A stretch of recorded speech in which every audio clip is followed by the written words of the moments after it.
Assalamualaikum. Okey, hari ni nak pastikan minyak ni betul-betul grade ni, minyak Petronas ni. Okey. Tengok minyak Petronas ni. Betul ke warna ni? Dulu warna kuning lagi tau. Sekarang ni warna keputihan-putihan sikit lah. Dah macam air mineral lah tengok. Tu. Tengok. Dulu warna kuning warna kuning pekat. Ni betul ke grade minyak ni ke low quality? Okey.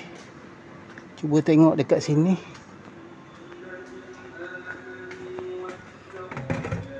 Ya. Betul ke grade minyak ni? Dulu kuning dulu kuning sangat. Sekarang ni dah jadi warna putih ni. Dah jadi macam air mineral. Air mineral. Okey. Ni saya tuangkan dekat kau tengok dekat sini dekat lampu ni. Macam air mineral. Betul ke ni? Dulu warna kuning warna kuning pekat. Warna kuning pekat. Sekarang ni ni Petronas punya, Petronas. Tak tahulah Petronas dia lah low grade ataupun dah lagi tapiskan, lagi nipiskan minyak ke, tak tahulah. Kalau lagi nipiskan minyak mungkin cepat habis lah minyak. Okey. Ni petrol. Okey. Ni petrol, minyak petrol. Petrol.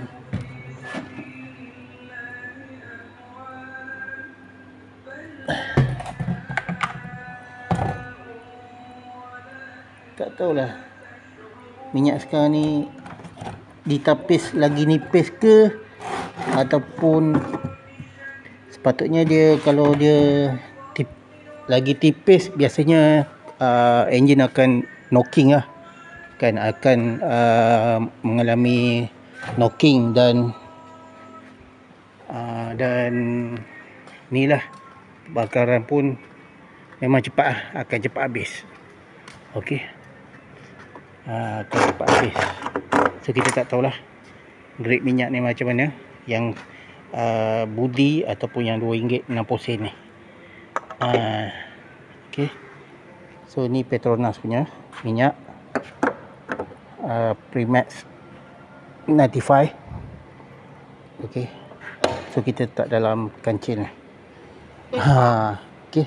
Kalau ni tolong bagi kerjasama lah, tolong bagi penjelasan yang betul untuk kita nak tahu grade minyak ni macam mana kan. Grade minyak 95 ni macam mana, sebabnya kita tak nak nanti orang akan marah. Okey, tolong.